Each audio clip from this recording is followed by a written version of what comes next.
totally support rejecting any political violence. Last week, we had a vote on the Charlie Kirk assassination that literally renounced any form of political violence, no matter who's involved. There were 118 Democrats in the House that refused to vote for it. 58 of them voted no. I think 38 of them voted present. And 22 of them, and we know they were all there, just chose not to vote. When Ilhan Omar is literally dancing on Charlie Kirk's grave and suggesting, whether directly or by implication, that his murder is justified, Amy, that's where the problem is. And it's up to the fourth establishment, the great fourth establishment, to hold everyone accountable. And so far, there's nothing when it comes to that disgusting behavior. I know we have time and time again reached out and asked for Ilhan Omar to come and speak with us, and we have not received any sort of... But there's plenty of material out there that she's put on social media. Yeah. She was on CNN over the weekend. She was asked to apologize for reposting a disgusting video that says that Charlie Kirk was Frankenstein and that his monster shot him in the neck, and she refused to do it. Yeah, you want to get her in here and confront her, I'm sure, and she wants to avoid that. But there's plenty of material, and I know when I say stuff, boy, people in this town aren't afraid to throw it on whatever newsprint or on the air. I think it's time, if we want to get this under control, then great Minnesotans, they need to see all of it so that they can make the right decision at the end of the day. I think there's too much good in this state for that kind of nonsense to be ignored, because Minnesotans, most are not Republican, Democrat. Most are just living a great life, raising a family, trying to enjoy time with their family and the people they love. They don't see this stuff unless it's reported. Congressman, we are out of time, and I want to be respectful of your time. Can we continue this conversation probably via Zoom if you're headed back to D.C. at some point? Because there's a lot more that I wanted to get to here. We had a couple viewer questions as well that I wanted to work in there, things that people want to know about. So I would love to, Amy. I would love to. Always, I would rather do it in person, but I know the schedule sometimes just doesn't work. And congratulations, by the way, on the streaming and starting to grow this great Amy Hockert presence. Oh, well, thank you. Yeah, it's hopefully an opportunity to have just live, candid conversations with folks, and maybe along the way we can humanize some people too, on all sides of the aisle, right? We can do that as well. Thank you, Congressman. Really appreciate your time today. Thank you. All right, we'll be right back.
Well, hello. Welcome back to All Day Live. Well, hello to you, sir. How are you?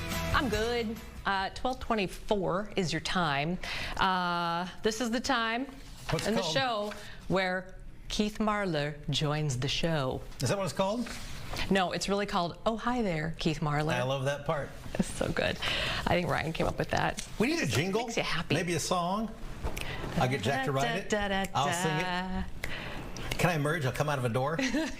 Oh, I'll have a little 1 minute long 1960s style opening. I love it. 5, 6, 7. It'll waste way too much time. Okay, let's talk about it. And I know there's not a whole lot to talk about. There's really not. It's all good. It's really all good out there. Yeah, it's good. Mild day Yeah. and dry this week, yeah?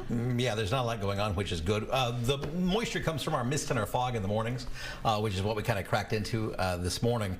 But we've broken free of so much of that so quickly. Even the low clouds were hanging on through mid to late morning or so, but now that we've broken free, temperatures are really soaring. We were in the 70s by 10 o'clock this morning in western Minnesota, who had cleared that cloud deck first. 75 now in Wilmer. We're 67 in the metro. Back an hour ago, we were at 62 still. So we picked up a good 5 degrees just in the past hour, just from cracking open that sky. We're heading to 72 today, no problem. In fact, that might even be underdone quite nicely. I really like how quickly we're warming. Plenty of afternoon sunshine. We'll go for 74 with that midweek mellow for tomorrow. Again, we're going to do this again tonight with morning clouds and that fog, but upper 70s in the Thursday and then toasty 80s on Friday. And the weekend looks beautiful as well. This is going to cycle around. I have a whole, yeah, there it goes again.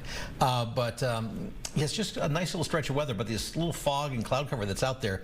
If you've got a chance, control room, Thomas, I know you're directing this morning, so I'll put you on the spot. If you've got an ability to show any particular tower cam, I know that I moved the Eden Prairie one to point due west back in the 11 o'clock hour to show the blue sky, but we can show fall colors if you want. The Eden Prairie tower cam is behind the 7-day forecast, so you can see that blue sky that's erupted.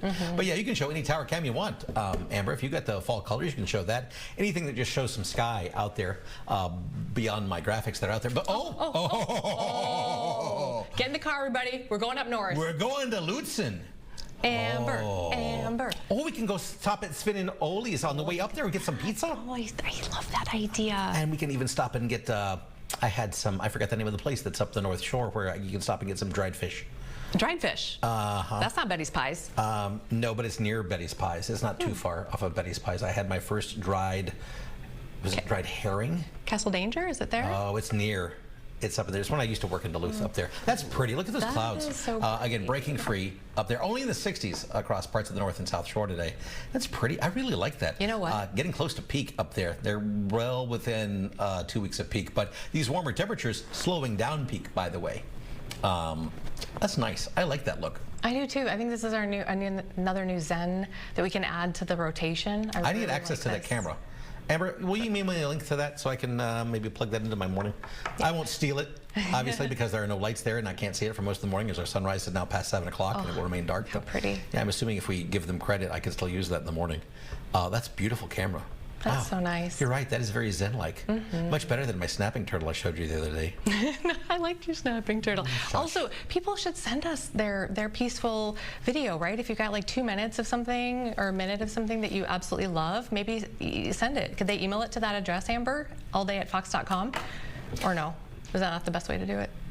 You know, I realize think so. What? Another moment of Zen we could end on some days. Yeah. You know, because the show's on till 2. I'm usually out of here by 12:45 or 1, depending on the day. I go home and on a tired day, I could probably be napping by, 1:55. You could end the show on me napping in my chair every day. I love it. Talk about Zen. I can hook up a live Do you have a view on my CPAP? camera. No. Okay. I mean, I could hook something up for you if you really need to, and no, I'm not going to get in my bed and die. Okay. But no, I was going to get weird for a second. Just a little nap in the chair, maybe a doze off there, a little eye openings there. So it's like, like it. Hey, are we kicking it? are we kicking it with you? That seems very active.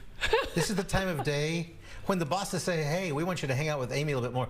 The 11 o'clock hour of our news program is a little dicey with Tom and I, because it's the end of our day. And I think about this, I'm like, is that very professional of us to think we're dicey? And I was like, well, this is kind of, work. And it is, you know how people are at the end of their day. Oh, yeah, loopy. You're a little punchy sometimes. And the week rolls on, and we're like, this is like really the end of my day. And That's the best stuff. That's the secret sauce. There's this filtered, but it's a little, and this is really loose anyway. So I get a little worried when I sit here. This is borderline uncomfortable with how unfiltered this is. Nothing to worry and plus, about, you and I are very old friends. I know we are. And so I'm always very comfortable. Good. Again, my resume tape. That's did you part know of my this? plan. When I was an intern and I was 20-something years old, I made my resume tape, and I thought it was okay the first time through, and my mentor, Topper Shutt in Washington, D.C., looked at me and went, Keith, let's do that again. This time, don't burp in the middle of it. Oh. I didn't even know I did that. I didn't even know, but yeah, he said, you're a little too comfortable. All right. Well, I'm done. Yes, Kendall Smokefish. Thank you, viewer. That is the name of it. Thank you, viewer, you. for emailing. Shout out, Laura. Thank you. Kendall Smokefish. There you go. There it is. Yay. Now we know. Love it. All right, let's go to break. We'll come on back with much, much more. Do we have more Zen? Do we have that Foggy Drive? Foggy Drive in Farmington this morning. Enjoy, enjoy, and we'll be back with more All Day Live right after this.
Hi, everybody. Welcome back to All Day Live. We want to run through some of the headlines that we're following today. Some tragic news out of Savage this morning. We learned that a baby died at the Rocking Horse Ranch child care facility. Apparently happened yesterday.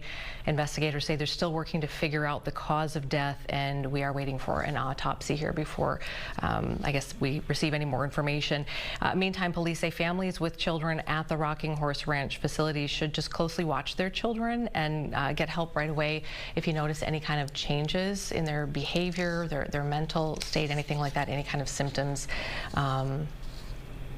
So yeah, we're following that story for you today. And then also sentencing day today for a former Minnesota State senator convicted of breaking into her stepmother's Detroit Lakes home last year. A judge has now sentenced Nicole Mitchell to 6 months of work release at the Ramsey County Jail. She also received a 21-month stayed sentence, and then will have supervised probation for about 5 years. A little bit of background refresher on this case. This is the one where police caught the former senator in her stepmother's home wearing sort of what would resemble like a burglar's outfit, dressed in all black, a black cap, and then police also said that she did have a flashlight with a sock covering the light. And Mitchell spoke with police and admitted, quote, "Clearly, I'm not good at this." It was the quote that they've been using at trial. Mitchell at trial claiming that she had gone to the home to check on her stepmother, who'd been diagnosed with Alzheimer's, was living alone following the death of Mitchell's father. And she said that she had snuck into the home because she didn't want to agitate her stepmother. Well, the court did not buy that. A jury did find her guilty of first-degree murder back in July. Mitchell resigned from the state Senate shortly after, so that kind of brings you up to speed on that, and now sentencing today. Okay. One more thing here that I wanted to put in here. So more calls today for a professor at Minnesota State University in Mankato to resign. Republican Representative Brad Finstead has written the school's president and called for the immediate resignation of a professor by the name of Kevin Parsnow over a social media post. Finstead says that Parsnow referred to Charlie Kirk as, quote, a racist and, quote, a POS who died of the violence he promoted happening to others, end quote. He says, Finstead says, while hundreds of young people gathered in Mankato to mourn Charlie Kirk and honor his legacy, they were forced to see their professor mock his murder, end quote. Last year, you may remember, it was 2024, Professor Parsnow was also in the headlines. It was right after United Healthcare CEO was murdered, and at that time, Parsnow posted a social media post saying it would be, quote, disappointing, speaking of the assassin, it would be, quote, disappointing if he was a one-off killer instead of a serial killer. Brad Finstead, Representative Finstead, also calling for a resignation of this professor at that time as well. I did have an email exchange back and forth with Professor Parsnow at that time. We were trying to get a statement from him confirming that, yes, he made that post and giving a statement. At that time, he said that the dean they were kind of having some conversations and didn't feel like he could speak. I did reach out to him again today, and he has not responded yet to that email. So we'll let you know if we get any comments from any response from him on these calls for his resignation. Okay, let's do one more, but we want to take you to Wisconsin for this one because we love our Wisconsin viewers and we don't ever want you to feel left out. And to do that, we have a very special guest. Can we call me a guest? Look who's back. It's Amber, everybody. I did call you a guest because you've been gone so long that it feels kind of like we need to welcome you back in. You're not a guest. You are the heartbeat of all day. All right, don't flatter me too much. I have to do this because otherwise I'm going to start crying.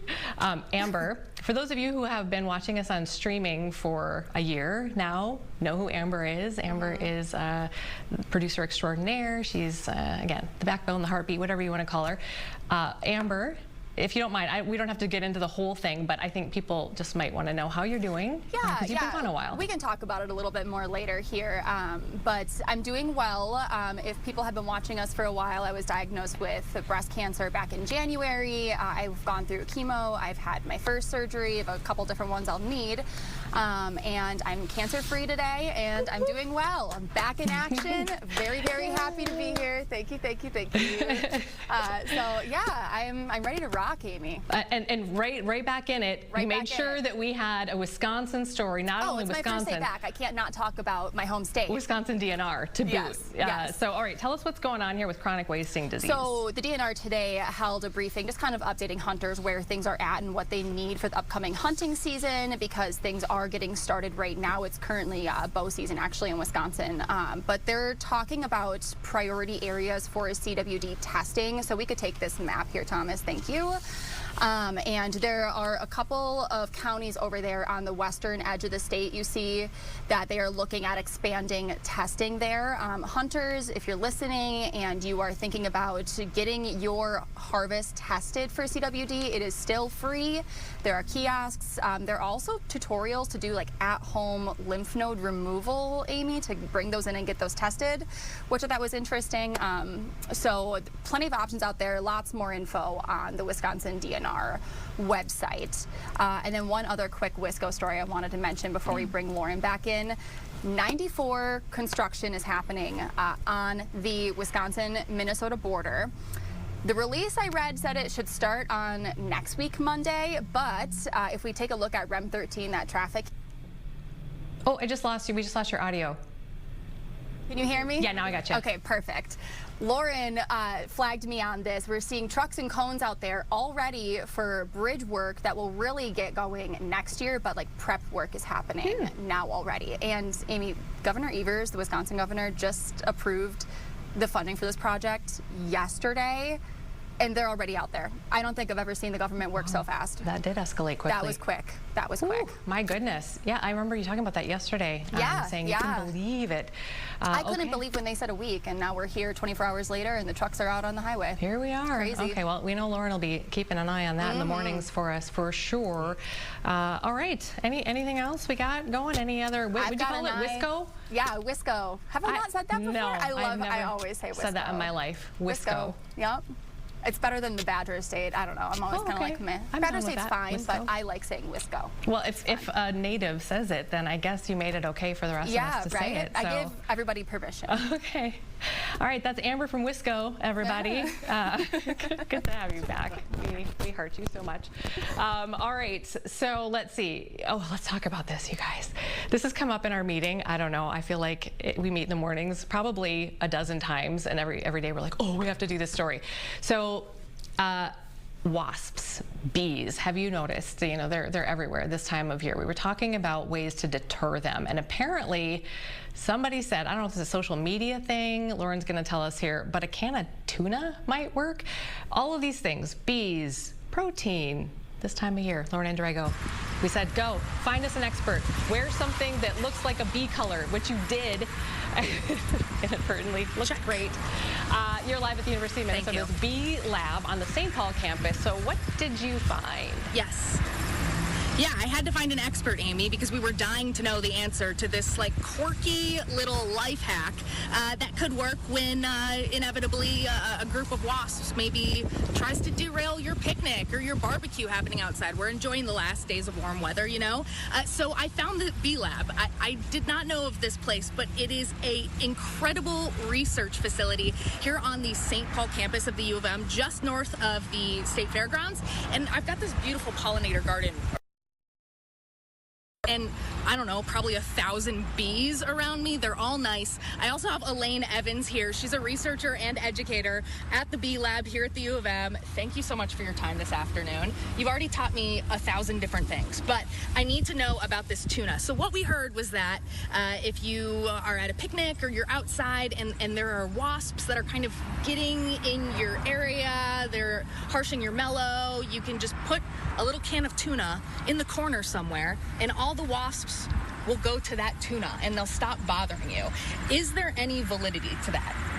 There is a time of year when wasps are focused on protein. So, and this is social wasps, just to correct that there's lots of different kinds of wasps. There's just a handful of species that have these big colonies. They have lots of babies they need to feed. Yeah. And so they get out to try to get food for them when they're raising their babies, which is in the middle of the summer. They need protein. So that's why they're showing up at your picnics, your barbecues, having that can of tuna. It will attract them to that tuna. It may attract them away from your barbecue, but it may bring them towards your barbecue as well. Some people will combine that having some kind of tuna or meat along with having some kind of a trap, like putting it inside of a bottle that they fly into and they can't fly out of. Then that's more likely to keep them away. Otherwise, you may just be kind of attracting them in. And it's also just the time of year when they're raising babies. Yes. So this time of year now, they're not raising babies anymore. They're more focused on sugar. So they could still show up to your picnics, going into your soda cans and things like that, your lemonade. So they kind of, that sugar need kind of goes on all the time because the adults use that for their fuel. All right, so you heard it from the source. Take that for what you will, at your own risk. Put out the tuna, put out the decoy lemonade, I guess. Or just know that only some wasps are pesky. Others are just kind of minding their own business. Tell me about this place we're in, Elaine. This is a beautiful pollinator garden, full of flowers, full of bugs, and you guys are doing research here every day. Yeah, we are. So at the Bee Lab here on the St. Paul campus, we have 2 different research labs. One focuses on honeybee health, so trying to keep honeybee colonies healthy, learning about what beekeepers can do to help bees kind of stay healthy. Yeah. They're dealing with a lot of diseases, and as they're managed bee, being moved around a lot. The other lab focuses on native bees, so we have 525 different kinds of bees just in Minnesota. Wow. And so we're still learning a lot about where they are, what they need, all those kinds of things. We also have a lot of education and outreach. So I'm an extension educator. I do a lot of work with the public, helping to train people, to teach other people about pollinators, as well as engaging them to help us collect data about bumblebees and very cool. Lots of different things happening. People might have also noticed you guys over at the State Fair, and what you just taught me is that you're doing kind of a bumblebee census of sorts right now with volunteers soon to be all over the state, and you're figuring out where bees are located in Minnesota. Yeah, so let me just quickly grab this please super adorable bumblebee nest. Look at this. This is a bumblebee's home, and you said this is often underground. It's often underground or underneath a pile of grass. I guarantee you've walked close by one of these nests at some point in your life. So if you see bumblebees in your garden, they have their nest within about half a mile of there. So wow. So they're everywhere. They if you don't bother them, they don't bother you. But there are lots of rare bumblebees where we don't know still where they're nesting. So we're having people help us look for bumblebee nests with our Bumblebee Nest Quest. So interesting. So much we still have to learn about bees, and you've been here for a while learning about them and teaching about them. I got to talk about this thing right in front of us. I'm going to flip the screen around. This looks just like a normal piece of art. It's a cool looking statue, but it's got all these holes in it, Elaine, and if you look close enough, you can see wasps just hanging out inside here. What is this structure? This structure is multi-purpose, so it's an art piece, and then also we had these holes put in there to allow for bees and some solitary wasps to nest in there. So in addition to these kind of cute bumblebee nests, there are a lot of bees that nest either in holes in the ground or holes in stems, or they can also nest in these kind of cavities in rocks. So cool. Okay, one more thing before we go, because you get a lot of questions about bees and wasps and pests and what to do about when they're at your home. You have like a wasp nest right here. Right. Can we see it? Because something that Elaine hears all the time is, I found a wasp nest. How do I get rid of it? How do I kill all of the bugs? And your advice right now, here in the middle of September, is just wait it out. They're not going to be around for much longer. Right. Yeah. So this is the nest of a likely a bald-faced hornet or a yellow jacket nest. And you'll see these up in trees a lot of times. Here you can see what's going on the inside. This is where they're raising their babies. But these colonies are annual, so they will only be going this year. They don't reuse the nest. Once there's a frost or two, they'll be done. They're done. They're done. So just give it a couple more weeks. I mean, hopefully months. Hopefully months until our first frost, but you know what happens soon in Minnesota. Elaine, thank you so much for your time. I can't wait to come back. And you can come here, visit this pollinator garden anytime, right here on the St. Paul University of Minnesota campus, Amy, right off of Larpenteur, right next to the fairgrounds where we were just a couple of weeks ago. But it's a gorgeous day to be out in the pollinator garden today. Sure is. Thanks for checking it out for us and getting to the bottom of it. We appreciate it, Lauren. We'll see you a bit later. Of course. Okay. We will be right back. Yes, I did that. We'll be right back with Dawn Williams, Courtney's daddy, coming up next, getting us hyped up for that Lynx game. Stay with us. All Day Live continues right after this.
All right, welcome back. Minnesota sports fans, are you ready?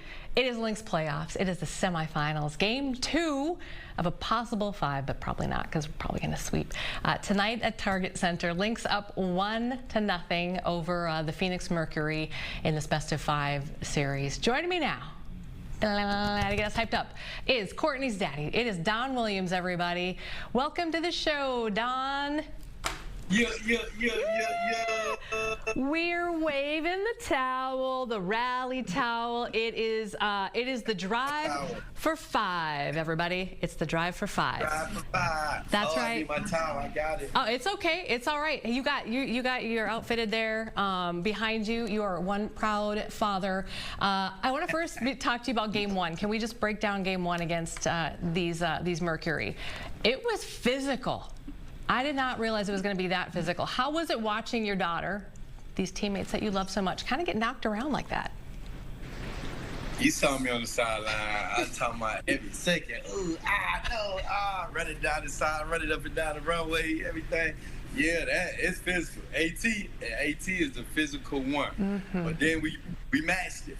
After we got acclimated and got everything smooth and cool, you see what happened. We hit the gas. I did. We hit the gas. And it is such a good lesson to watch you in those circumstances, because I was kind of trying to keep my eye on, because the camera will pan over and we'll see you behind the scores table. And I'm like, oh, I bet Dawn's really nervous right now. Oh, I bet. And you're like chill.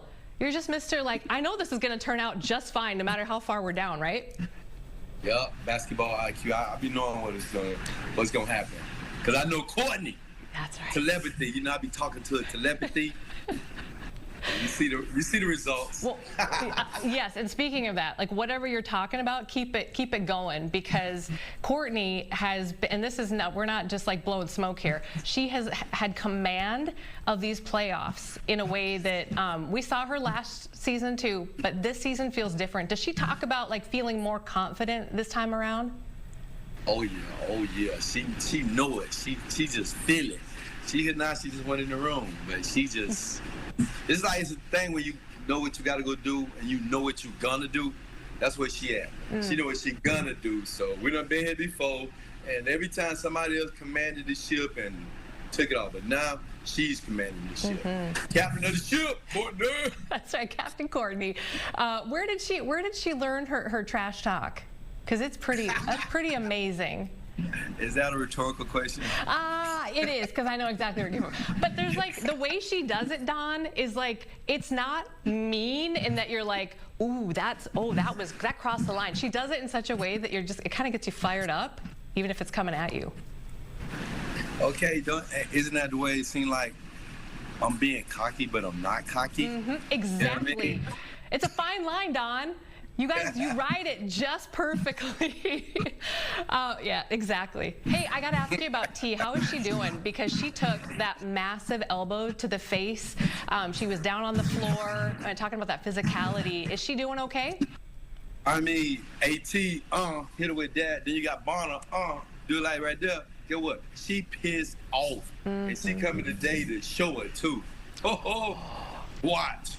You'll see. Oh, there's so much. And I know these players, these people are not vengeful in like a nasty way, but they've got a lot to just kind of puff their chests out at, because talk to me about Fee not getting MVP. Make it make sense, Don.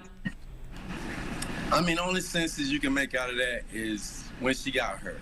Because if she wouldn't have got hurt her ankle, it would have been hands down. Because Asia came, she came running. I'm going to catch you, I'm going to catch you, I'm going to catch you.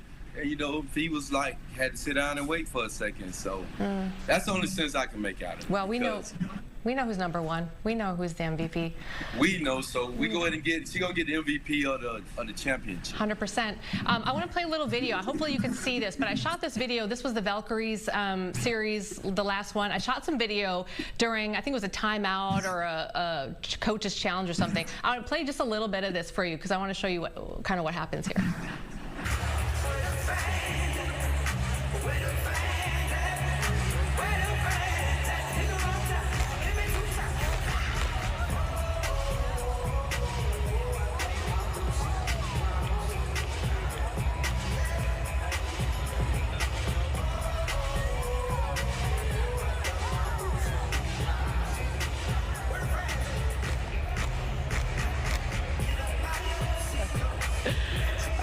Okay, this is my favorite part of that game because she could not help herself.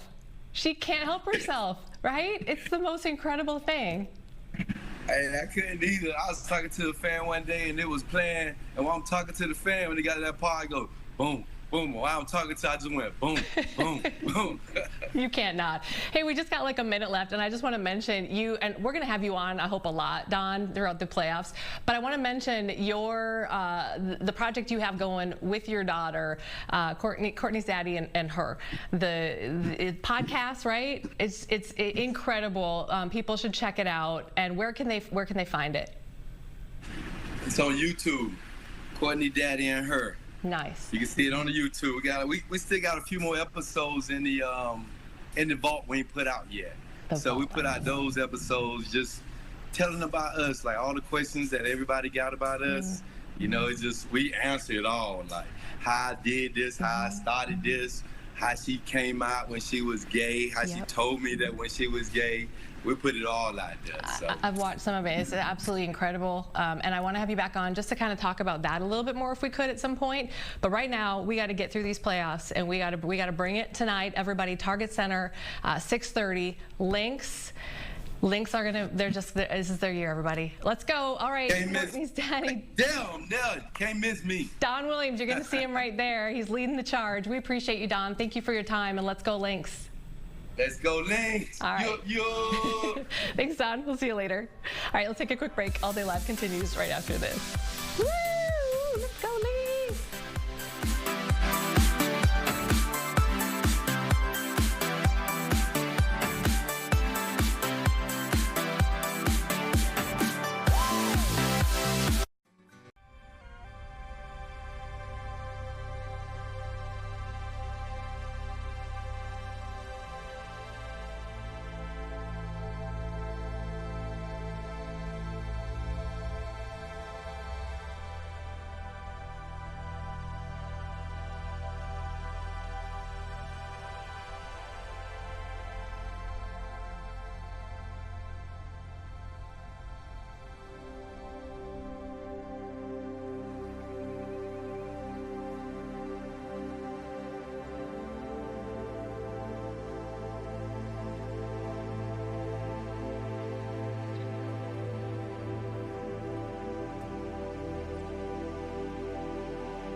everybody. We're glad that you're here, rolling into the 1 o'clock hour with us on All Day Live.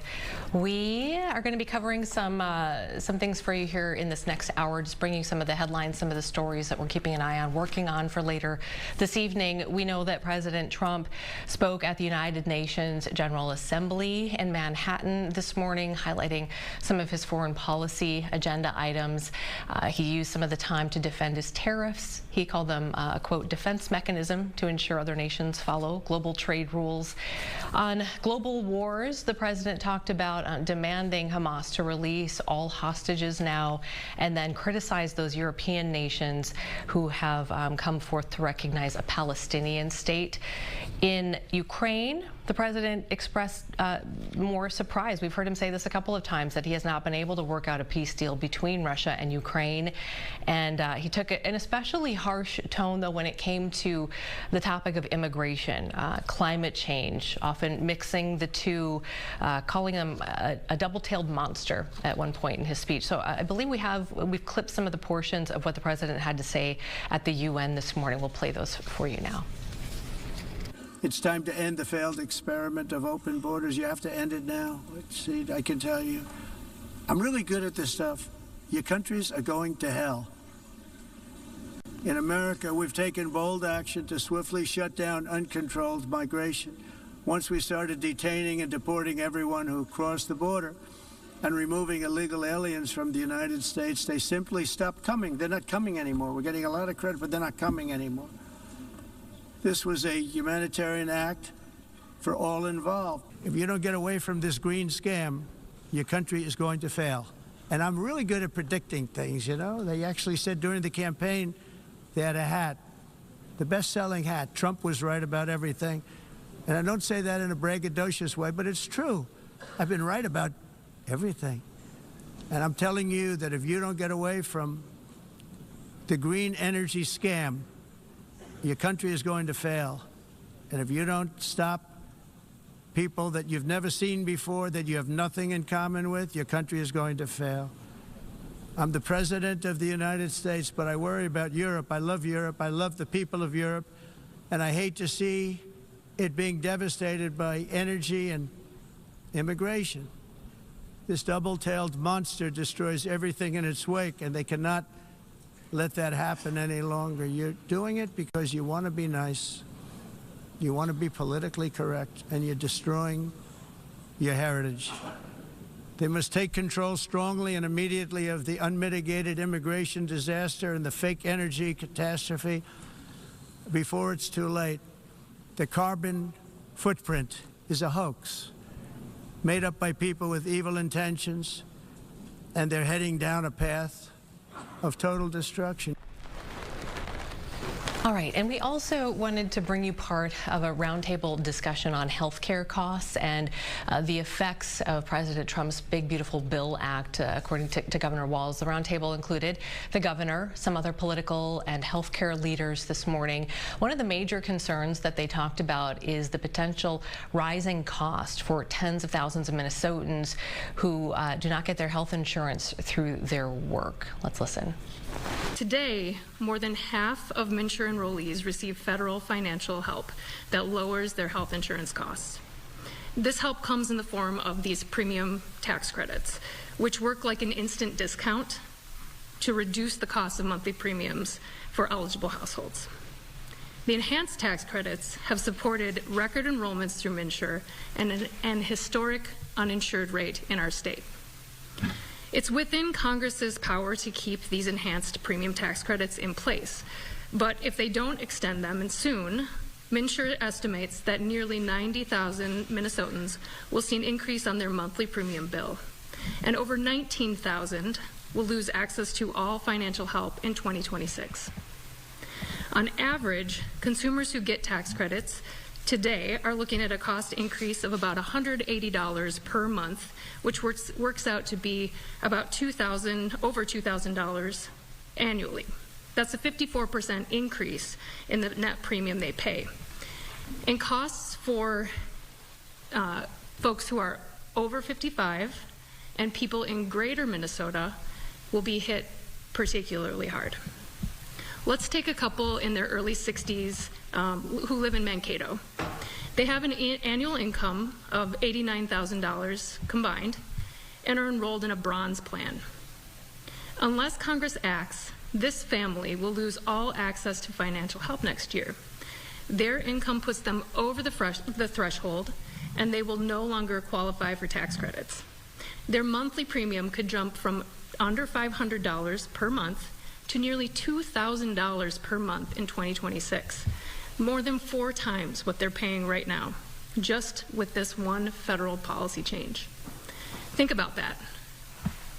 They would be paying nearly $24,000 per year just to get in the door with their health insurance. And what's going to happen to the pool of people that still have the health care, these are going to be the most high-need people. So the price of insurance, regardless of the tax credits, are going to increase because the need will be greater.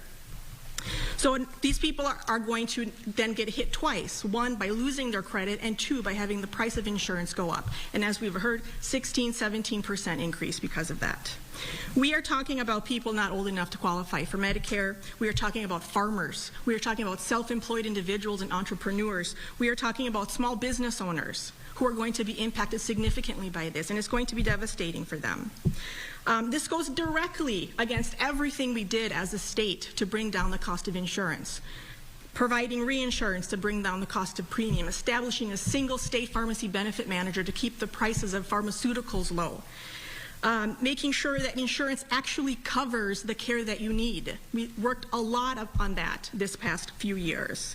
And this bill coming from Congress is going to undo all of the work that we have done in Minnesota to make sure that people can afford their health care. Our farm, finding affordable health care coverage has been a real roller coaster for a long time. In 2021, I was diagnosed with breast cancer and underwent 33 rounds of radiation treatment. Thankfully, our income was low enough at that time that we were covered by Minnesota Care. It was a godsend for us.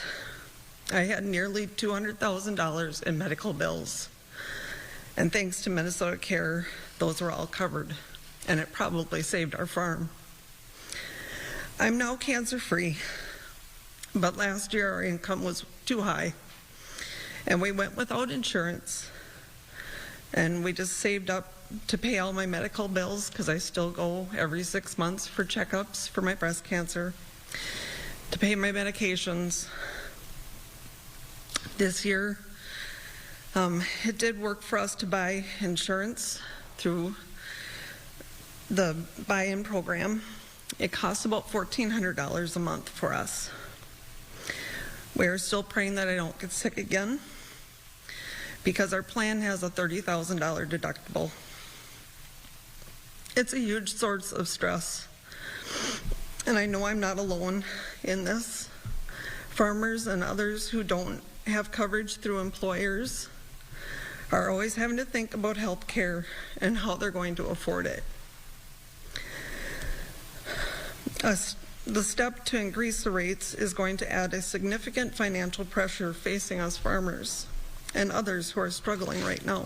I think it's almost a direct quote. In 2015, Donald Trump said, "Healthcare is easy. No one knows more about it than him, and he would fix it on day one."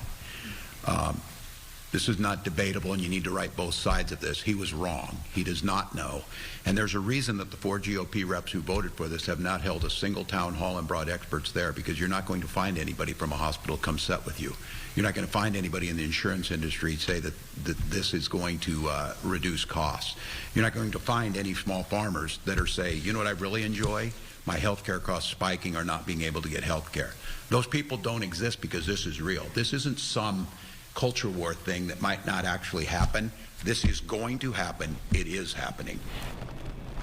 And if you're interested, if you didn't get a chance to hear, we did have a live conversation at the top of the noon with Congressman Tom Emmer, the Republican Majority Whip in the House, about the conversations that are happening right now or not happening in Washington, D.C., as the House did pass resolution to sort of delay by time, basically, to talk more about this. And then it is currently sitting in the Senate right now, where Senate Democrats are figuring things out. So if you wanted to check out that interview and get that side of it as well, you're welcome to do that. That should be clipped in on our website. If it's not, it will be there soon. Let's talk a little bit about ag farming, and specifically the global soybean and the trade situation right now with soybeans and Minnesota farmers.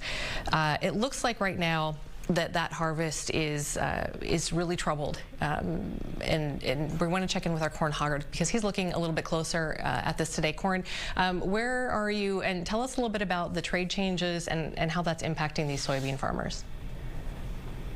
We're in a soybean field right here in the Wells, Minnesota area down in Faribault County. And, you know, this is harvest time. They are really ready to go. This probably could be harvested as soon as maybe tomorrow. Looking at this, it probably needs to dry out just a tad bit, but these, I can try it out. These beans are probably, yeah, they're ready to go. But the problem here is that they don't really have a lot of places to send this. In northern Minnesota, so not down here, but up in northern Minnesota, almost 100% of the soybeans that they harvest get sent on a Pacific Northwest Railroad. They go out to the West Coast, and they end up in China. That's a huge market for northern Minnesota. Down here in southern Minnesota, not so much goes to China, but a lot of it goes to exports. And now that the northern Minnesota harvest, which has already started, can't really go anywhere, it can't go to China because, I guess I'll back up a little bit. China, because of trade wars, is not buying any American soybeans right now. They bought 0 in the second quarter of this year. They have bought none in this quarter of the year so far. They are expanding their relationships with South American farmers, so they're buying more from Brazil. They just announced major deals with Argentina yesterday, and so they are going elsewhere to get their soybeans. So again, northern Minnesota, nowhere to send their soybeans. Normally would go to China. Now they're trying to ship some of it down here where these folks are just about to harvest, and now they have more competition if they can even sell their soybeans. So it's a huge market. The United States makes about $12 to $13 billion a year in soybean sales to China, but because of trade wars right now, they're not taking any of it, and that's kind of how they're trying to take their stronger position in a trade war that, you know, President Trump is trying to negotiate with them. So farmers here pretty desperate to get some kind of a trade deal together, and soon, because right now it's urgent for them. Yeah, and I remember reading, you know, a long-term impact that some of these farmers were saying that they're concerned about too, is that, as you mentioned, Brazil now is the biggest exporter of soybeans, and now surpassed the U.S. And so, how do you make up that ground long-term? I think. I have a quick question about recovering losses here. I mean, what are options? I mean, is it insurance? Is it how will these farmers recover from this financially? Some of them won't, Amy, but most of them, what they'll try to do is just kind of bridge the gap. They can put these in storage, and we're just off of a farm here near Wells where they have storage that they can use. But again, there's no income when they store it. They have to pay to store it. So it's just kind of a holding their breath until there is somewhere for them to sell it. You mentioned, you know, Brazil and these contracts. They're 10-year contracts, but I want to say, you know, Brazil typically supplies China from February through September. The U.S. typically supplies China with soybeans from September through February. So what they're doing kind of is expanding the window for Brazil, and they're signing 10-year contracts. And so that could cut into here. These Argentinian contracts are brand new, but that may be just temporary. It's, you know, there's a lot of negotiations there, but they basically just temporarily dropped the tax that made it a lot more affordable. They're kind of seeing an opportunity with China and the U.S. fighting for them to sell even more to China. And so that may be temporary, and any trade deal that gets struck could call for China, even though it may already have more than enough soybeans, could call for them to continue to buy some of our soybeans, at least until they get kind of back in the normal cycle. This happened once before, 2018. Farmers lost billions of dollars. There was a bailout that came from, you know, CCC funds. Right now, they're potentially looking at that happening again, but they're hoping the Trump administration is sort of telling them that maybe the tariffs themselves, which are part of the, the trade battle, but the tariffs themselves may be able to pay for at least some of a bailout to farmers who are, in the process of not being able to sell their crop that they counted on for this time of year.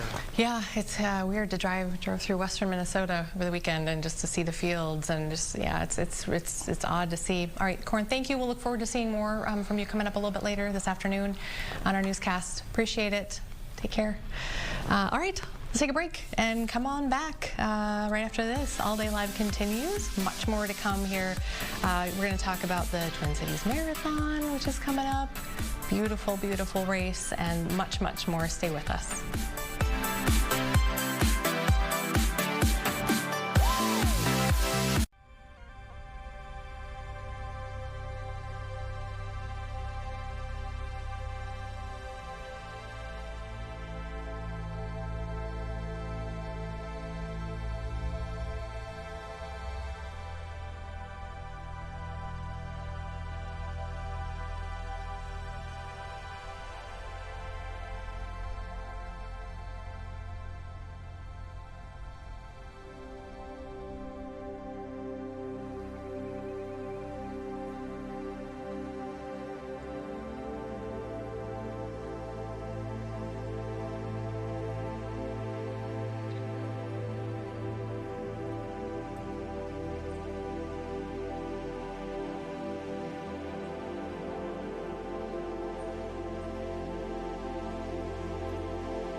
And welcome back to All Day Live. The Twin Cities Marathon already less than 2 weeks away. It's that time of year. The runners are getting ready. You see them maybe when you drive home, you can see a bunch of people, they're probably training, getting ready. Organizers are putting out another call now because they need some help. They're asking for you to come out and support them and the runners in this community event. Twin Cities Marathon President Dean Orton is joining us now. Hi, Dean. Hello, good afternoon. How busy are you right now? Every day the pace just gets a little bit faster and faster. It's an exciting time right now. No kidding. Well, let's talk about this this call out for volunteers. Kind of break down for me some different roles that people can play here. Absolutely, yeah. We're getting ready for our 44th edition. First weekend in about October, of course. We have around 4,000 volunteer roles and shifts that we need to fill over the weekend. And each and every one of those 4,000 count. So that's the overall team that we need to make it a safe, fun, exciting weekend. And the roles can range everything, of course, water stations, making sure everybody gets hydrated. We've got a new green team this year, helping us with everybody in terms of waste and making sure things get recycled. So there's kind of a wide range, you name it, from the finish line to the start line, whether you want to compete come as an individual or as groups. Yeah, and if people are concerned about like logistics, how do I get there? Where do I park? How long do I need to stay? That kind of thing. What would you say? Super easy, and you can kind of those 4,000 roles, you can kind of pick and match kind of what works for you on a Friday, Saturday, Sunday. You can go to our website at tcmevents.org, and you can really go through and just pick, and it really can be a matter of a couple hours matter. You can be involved all day, multiple days, so it really is up to the individual and kind of what time they can make available, and it all matters. So really want to stress it's kind of up to what your time can allow. We appreciate any and all time that gets volunteered. So what's your background? Have you've run this marathon before? Are you a runner, you know? I am a runner. Compared to some of my staff, though, I use that word pretty humbly. As we get prepared for really 30,000 folks going to run, and they've been training for so long, but they're all levels of skills and ability, and it's exciting to see. I certainly appreciate getting out there as well, but it's going to be a busy weekend. Don't get to run this weekend. If people can't or don't, you know, I don't want to sit at the water station, but I do want to go out, bring the kids in the stroller or the dog, and I just want to cheer people on. From a runner's perspective, can you kind of help us understand, you know, what that means? Absolutely. I just think it's a weekend of absolute kindness. It's got such amazing spirit and energy. You've got so many people that have worked so hard, their hopes and dreams, whether that's a diaper dash on Saturday, a 5K, a 10K, the 10-mile, of course, the marathon, just everyone out cheering everyone on to help them kind of get to that start line, get to that finish line. We have 300,000 plus spectators, and one of the things that just makes this marathon, you know, so special is just the level of kindness and those spectators that get out and just add this energy that really is important to those runners and makes such a difference in their day. So if you can't volunteer, for sure come out and just cheer. There's so much on the line for these folks that are running that you can't stress enough how important it is to have you out there encouraging them in their success that day. And we'll put up a map here, I think, Amber. Do we have the race map? And we'll pop that up. Tell me a little bit about, this doesn't show the beauty, because it is considered one of the most beautiful marathons really in the world, I've heard. Yeah, you know, we're so fortunate in Minnesota with, of course, all the lakes, the architecture, our streets, you name it, rivers, of course, along the Mississippi. So blessed in Minnesota to have such a wonderful place to run. And over this 44 years, really just put together an iconic course. Whether that's the shortcut to the Capitol with the 10 miles starting downtown by US Bank Stadium and working across, or the full marathon where you go around all the lakes along the river and finish through Summit, up through the cathedral, and then you finish right there on our amazing Capitol grounds.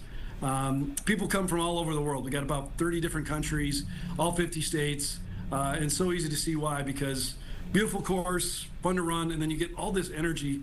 Only like in Minnesota, where all the way along those the course that you saw on that course map, people are cheering, there's bands, musicians, there's just so much going on that makes it such a special day. Yeah, it's an incredible tradition, and it falls at the most probably beautiful time of year in our community.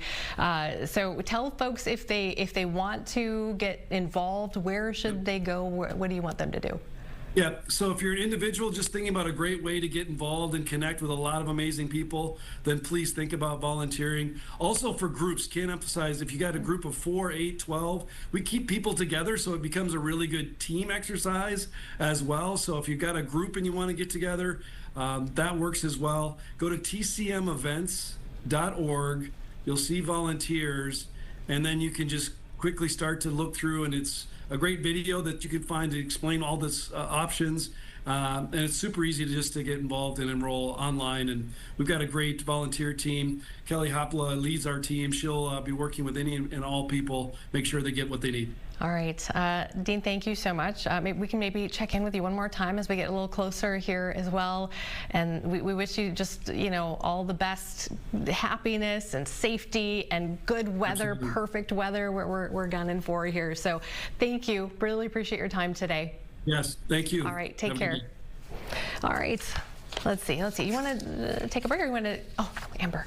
All right, do you want to pop in? Do you got something that you want to? Yeah, I just really quick wanted to let you and our viewers know that we are watching for a verdict in the Ryan Ruth trial.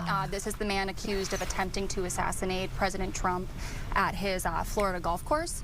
So jury deliberations are happening. I've got my eye on a possible level 2 cut-in here. What that means is we will be taking that coverage on air and streaming for everybody watching us right now. So as soon as that countdown starts, Amy, we're going to throw it over there. But for now... Okay. Thank you for letting us know. Okay, I didn't realize we were keeping an eye on that, so thank you. Yeah, I just got the notice. Okay, so. very good. All right, let's see. So let's take a break and then we'll come back. Do you want to do a check of the weather quick? Okay, let's do that, and then we've got some more headlines here to come, and I think we'll talk some more sports here too as well. A lot coming up here on All Day Live. We're glad that you're with us here along for the ride on a beautiful Tuesday, and we'll be right back after this break. Waking up this morning to all that fog and low cloud cover, breaking up that and heading into some brighter conditions as we slide on into our afternoon.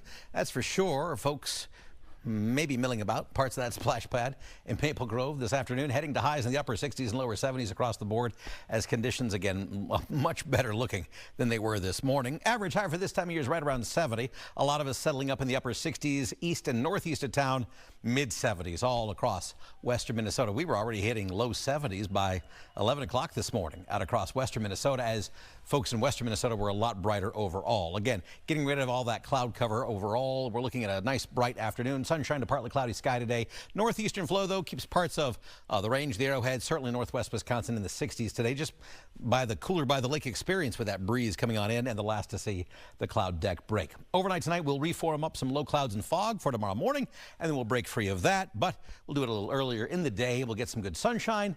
We'll go for the midweek mellow moniker, and highs tomorrow in the mid 70s, low to mid 70s overall, just a tick warmer than today. And then as we head on into the day on Thursday, western flow comes on in here and bumps us to the mid to upper 70s, allowing us to again work our way a little warmer and warmer. So as we go through the forecast then for today, afternoon sunshine, a high around 72, midweek mellow into tomorrow at 74, then upper 70s take us into Thursday with 80s knocking on the door for our Friday, and a gorgeous weekend ahead. Fox 9 All Day Live continues. We're back right after the break.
And welcome back to All Day Live. We wanted to go through some more headlines for you here, some of the things that we're following today, including a really tragic story out of Savage that we learned about this morning. Apparently a baby died. The Rocking Horse Ranch child care facility yesterday, according to police. They say that they're still working to determine the cause of death. They're waiting for an autopsy before they release any additional information. Meantime, though, what they're asking is, police say that if you know someone, a family who has children at this Rocking Horse Ranch facility, to closely watch them for any signs or symptoms that things are just a little bit off, any behavior that seems concerning, and let Savage Police know about that. Also today, this was sentencing day for a former Minnesota State Senator convicted of breaking into her stepmother's home in Detroit Lakes last year. So a judge has sentenced Nicole Mitchell to 6 months of work release at the Ramsey County Jail. And she also received a 21-month stayed sentence, and she will have supervised probation for 5 years. This is the case where police say that they caught the former senator in her stepmom's house wearing all black, dressed in black cap. Police said she also had a flashlight that had a sock covering the light portion of that. And there's a quote from her, according to police at the time, quote, "Clearly, I'm not good at this." And then at trial, Mitchell claimed that she had gone to the home to check on her stepmother, who had been diagnosed with Alzheimer's and was living alone following the death of Mitchell's father. And she said that she snuck into the home because she didn't want to agitate her stepmother. The court, though, didn't buy it. A jury has found her guilty first-degree burglary. That was back in July. So today is the sentencing, and Mitchell did resign from the state senate shortly thereafter. I believe we have a little bit of sound, and I believe this is from I believe this is from her stepmother, but is it? Hang on. Oh, okay. Yep. Okay, we do have, the countdown is on here, and it looks like we do have potentially a verdict in the Ryan Ruth trial, accused of attempting to assassinate President Trump. We're going to take you to this live cut in here.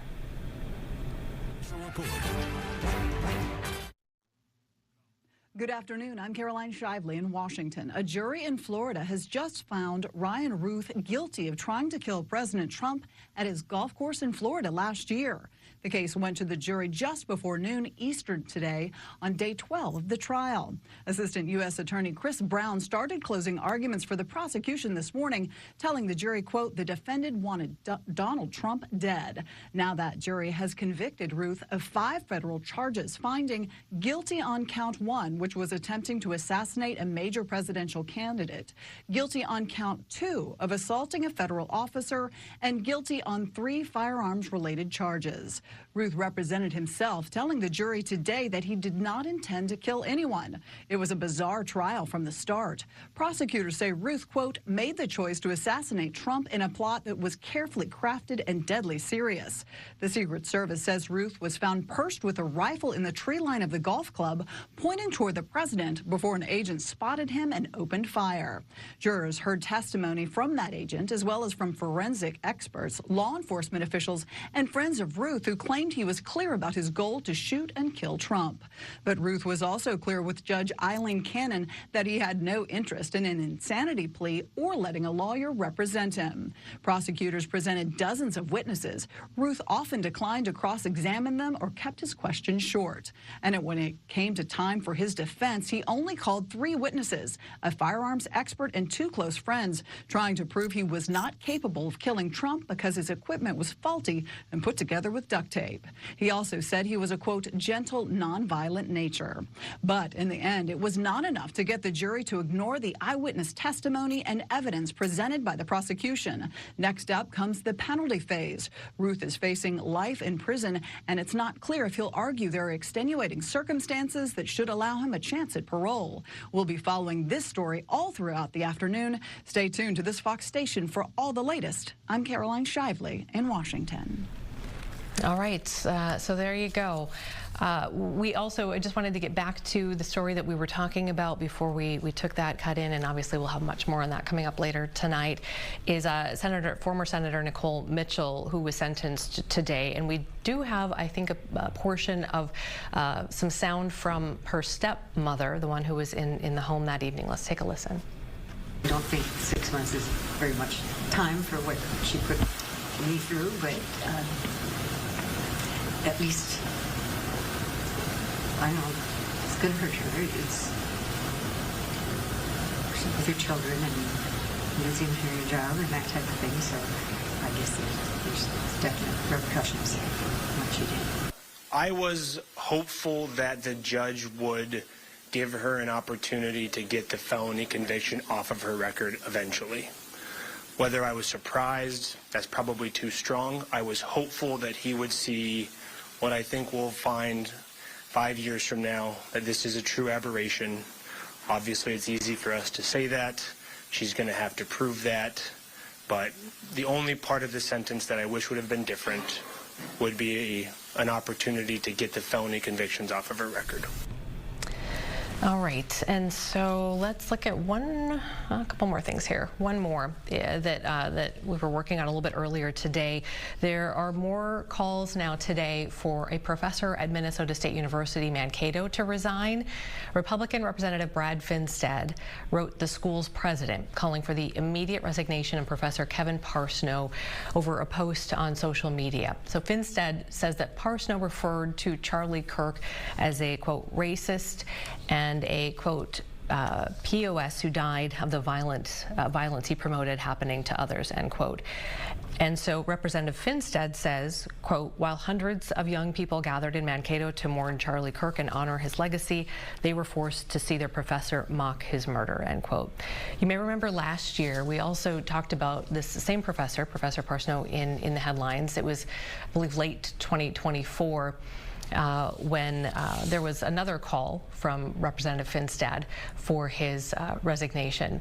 This was around the United Healthcare CEO's assassination, and there was a post on social media that I did confirm with Professor Parsnow. He did post, and he was talking about the assassin in that case, and he said, in the post, he said, quote, it would be sorry, the quote starts now, disappointing if he was a one-off killer instead of a serial killer, end quote. So Professor Parsnow did confirm to me that he did post that back in 2024. We went back and forth. I was going to have him give us another statement, something like that, and he was not able to do that at that time. I've put out another email to him about this second now call for his resignation and have not heard back, but we'll let you know if we do get some comments from him on that as well. All right, let's see. Let's talk about the DNR in Wisconsin and that chronic wasting disease. This is something that is definitely, we've done some segments on this, both in Minnesota and Wisconsin, a huge, huge problem, and DNR trying to tackle it. Amber had a chance to listen in just a little bit to this and tell us, kind of break it down for us. What do they need to do here? Basically, they're really trying to keep sampling up in Wisconsin, right? Mm-hmm. So it's been a growing problem for a number of years now, Wisconsin and Minnesota alike. A lot of the problem areas in Wisconsin are kind of centralized, like between La Crosse and Madison, so southwestern Wisconsin, if you will. But they're expanding priority testing areas further north and west. So we could show this map, Aya, here. They have highlighted some of the counties where they really want hunters to make sure that they are getting those deer tested. So in the orange, we're talking about a lot of our local counties here right along the river. Yeah. So if you're over there doing deer hunting and you get something, A, congrats, B, go get it checked, just in case. I did learn today listening to this, and maybe people knew this already, but if you bring your deer in and it tests positive, they will actually give you a replacement tag to go get another deer. Oh, I didn't know that. So, and if I understood what they were saying correctly, you can actually use that tag next year if you're like out of time by the time you get your results back from this hunting season. Okay. So, but it's bow season right now for deer hunters. Gun season's coming up. The youth hunt is October 11th through 12th. Then main gun season is over like Thanksgiving. It's end of November, that last week there. Muzzleloader, antlerless, people know the drill. So Minnesota season's pretty similarly. But again, it's just, important to remember if you're out hunting and you get a deer, you should probably get it checked out if you are in a hot spot area, especially. So. Yeah. Oh, definitely. Check out that map. Make sure. Okay. Sounds good. Did you want to also talk about some of the construction, that massive construction project on 994? Yes, and a fast-moving construction project. We can show this camera here. So this is 94 over the St. Croix River. This is the look from the Wisconsin side in Hudson. And if you see those trucks out there... Wait, so we're standing in Minnesota looking toward Hudson? We're the other standing way? in Wisconsin. We're in Wisconsin looking back at Minnesota. Got it. Yeah. Okay. So those trucks out there are Wisconsin DOT trucks. Gotcha. Okay, appeared this morning, less than 24 hours after we learned that Governor Evers signed a $10 million project. I've never, ever seen this system work so quickly. But this is a big project that will be in full swing next year. Right now they're kind of doing like prep work, so expect a little bit more of this, you know, them kind of like mapping out, I guess, if you will, what they're going to be working on over the next year. But so not a lot of like lane closures and things like that? Not a ton right now, and they are going to try to do the lane closures during off-peak times. So, you know, if you do commute between the states, hopefully you won't notice too much of an impact during rush hour, because that would suck. But it, you know, you might see a little bit, especially next year. But prep work, I think, should be done in October. So, you know, shouldn't be too big of a deal this fall. I'm but sure at night too. I think they're going to try to work overnight and things like that. Overnight, weekends, stuff like that. So sounds good. Well, thanks for catching us up there on all of our news. Wisco headlines. Yeah. Love it. All right, should we take a break and come? Got a bit of Zen, and I'm going to bring Jimmy back in. Oh, good. What's our Zen today? Oh, it's that muskrat again. That stinker. We'll be right back.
Welcome back to All Day Live as we round out the show. It is 1:44 on a beautiful Tuesday. This week, how about this week? Just calm and quiet, dry. Good week to just get outside and enjoy it, soak it up. This is the good stuff, and it's going to get warmer into the weekend. Weekend looks really beautiful too, just a little bit warmer. Amber, do you want to jump in here? Do we want to talk to Jimmy right now? Oh yeah, it's right there. If I would just pay attention to what's on the screen, read the words, lady. Jiving with sports director Jim Rich. Jimmy, I've known you a while now. I've never known you to jive. No, but you'll notice where we are. Just because your buddy is back, Amy, we had to go to Quick Trip because we knew that's her favorite place. Amber, we had to take you there, and we could pick you up something, bring you back, whatever you want. Oh, I feel so lucky. You are. Yep, I was thinking where to go, and I go, well, duh. You got to go to her favorite place in the world. That is so sweet. Jim, your kindness is so underrated. People don't know how just kind you are. That is so thoughtful. Yes, Amber's back. We're super excited, and Amber loves her a good quick trip. I love a Quick Trip. There's one by my house. Honestly, the selling point for my house was that there is a Quick Trip near it, and there are no Quick Trips in the city, but I moved out to the burbs, and I had to pick a burb with a Quick Trip. Wow. This segment not sponsored by Quick Trip, by the way. Jimmy, thank you for jumping on here. We got some stuff to talk about. The Wild haven't really been on our radar because we've had a lot of other things to talk about with the Vikings and of course the Lynx in the playoffs. So, but Wild preseason is already underway. Yeah, they already played a game the other day up in Winnipeg. They'll play tonight in Dallas. Thursday they'll be back at home, and that'll be their first home preseason game. And it's a chance where we get to talk to the owner, Craig Leopold. He invites certain members of the media to watch the game with him up in his suite. Oh, wait, once are you a invited? year, that's the only time we get is once a year, and it's usually about a period and a half. And he says, okay, you guys can go back to the press box now. Okay, wait a second, but you said certain members of the media. So is it? Do you have an invite? No, I just like at work where there's a key card. I see a car pull in, see somebody go. I just go in with them and chat with them, and and then they think I belong. I see. Okay. Anyway, sorry to interrupt. So you get to chat and get the lowdown on what's happening behind the scenes and everything. How are things looking? Well, obviously, the headlines. It's Kirill Kaprizov. We saw he spoke the first day of training camp last week. He was vague. Didn't really answer things, saying, I'm just here to play hockey, basically is what he said, up to his agent. Wild offered him that huge money, and apparently his camp turned it down. Bill Guerin says, we get along great, everything's great, but that clock is ticking. At the end of the season, he can walk away, just like Marian Gaborik did. I think it was back in 2009. It'll be interesting to get Craig's view of this, because Craig is not a patient person. He's very antsy. If you've ever watched him up in his suite, he's got a rolled up program, kind of like the Wolves super fan. Mm-hmm. Bill Beasy. Yep. He's all fired up for a preseason game. No one else in the building cares, but he wants to see the Wild win. So this will be interesting to see what he has to say about the negotiations, because if he doesn't stay here, if he walks away, and again, this is way down the road, but it would be a real dagger to the franchise and what they're trying to build here. If they lose him, or if they have to trade him, you never really get back what you're giving away for the most part. So we'll see what he has to say on Thursday night. For sure. Yeah, it's like when you drive a new car off the lot, automatically just depreciation happens, right? You would know that. You've never driven a new car off the lot. You are frugal. No. In that way, and I love that about you. Let's talk about the Vikings. I know obviously they're going to be in transition here as they head overseas. They head out in a day or two? They go out Thursday, so they'll practice here tomorrow and Thursday, and then fly overnight to Dublin. So they're going to try to do as much work here. Then when they get to Dublin, they'll play that game, and then they immediately the next morning will go to London, where they'll have everything set up like they do out at TCO. They sent a boat load of stuff, literally. We were out there and they were talking about it. They sent 46 pallets on an ocean-going ship to go to London, because how are they going to get all that set up when you're just in Dublin? So they had to double everything. The truck left TCO in July, went to New York, put it on a ship, and it arrived in London on September 23rd. And now it's all getting set up over there for the team to arrive and use when they're there. Wow, literally a ship. That's incredible. So Yes. like snacks and things that they can't get back here, but they're, They said everything. They said shoes, you got to have all the right clothing. They're going to change uniforms. Of course, they can't wear the same thing 2 weeks in a row. That'd be terrible. So they've got to send over a whole different set of uniforms, shoes, all the way down to the chewing gum that they don't know if they could get over there.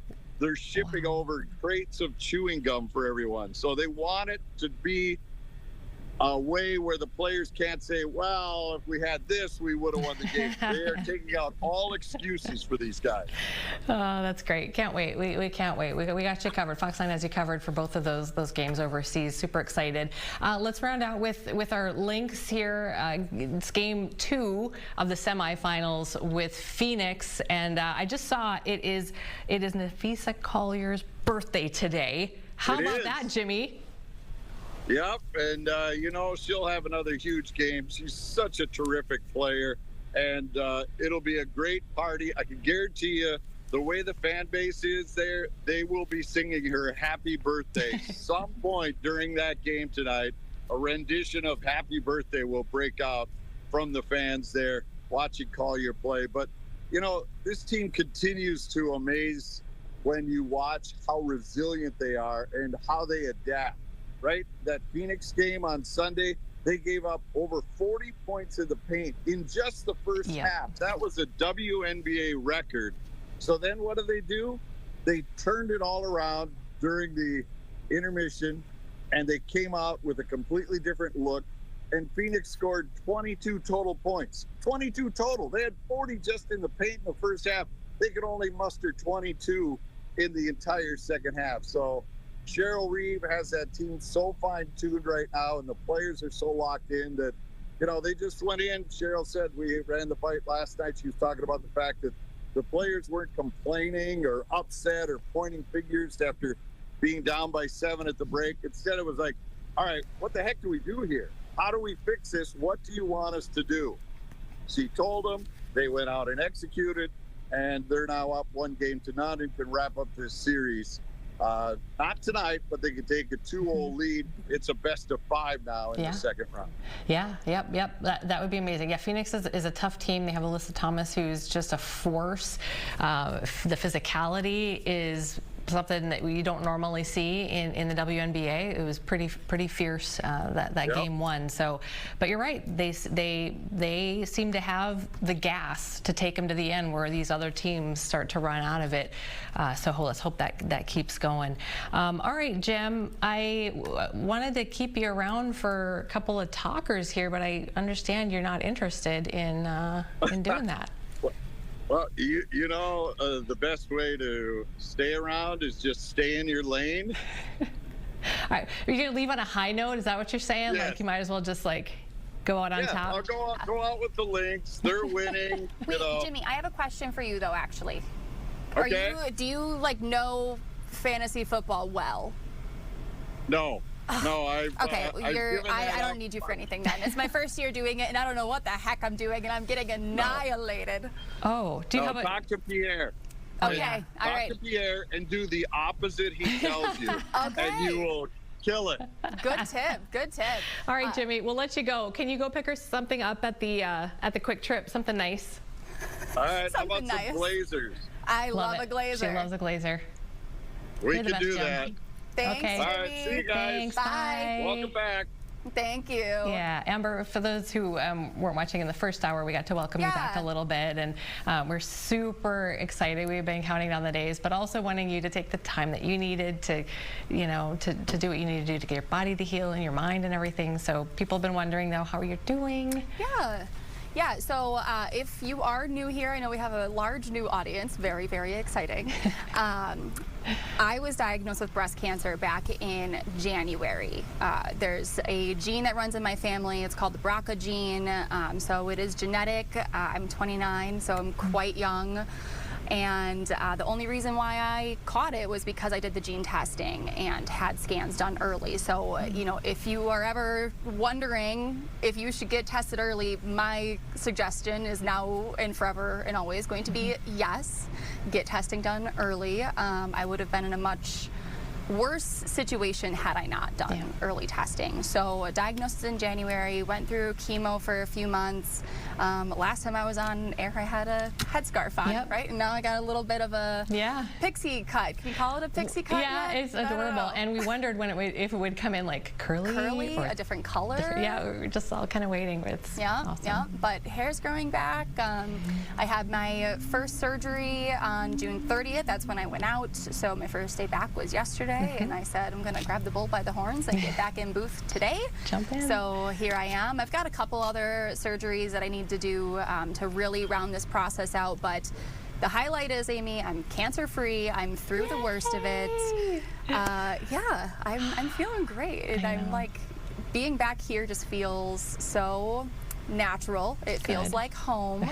I'm so happy to be here with you and with Ryan, and Aya's in the driver's seat. Leo's here sometimes, like everyone. I'm just so happy to be back. Well, you look great, and you've been just your positive attitude, and I mean, it couldn't have been easy at many times, and you've always just been so positive, and it's been really inspiring to see. It's, you know, it's an interesting, I don't know, it's just interesting to go through this at this point in my life, because yes, I am a generally positive person. I'm a very, like, I just, you know, keep her moving, right? Yeah.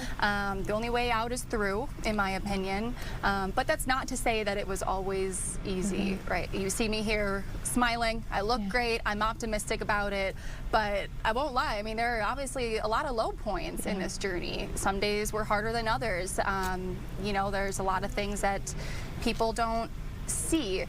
So, you know, it's complex, but we're through it. Here you and are. We're good. And I also want to say I really appreciate all of the kind and sweet messages we've gotten. We've had a few people call, several people email. I your got Packer this friend, sweet card. Kevin, already, he's on it. This is your Packer buddy, and So- he wants to talk Packers again. So Packer fans, Wisconsin fans, trust, I'm here. Ryan's part of the suit. You need a little bit of Wisconsin representation on this show, and I'm here to supply it. All right, Amber, we're so happy you're here. We're rounding.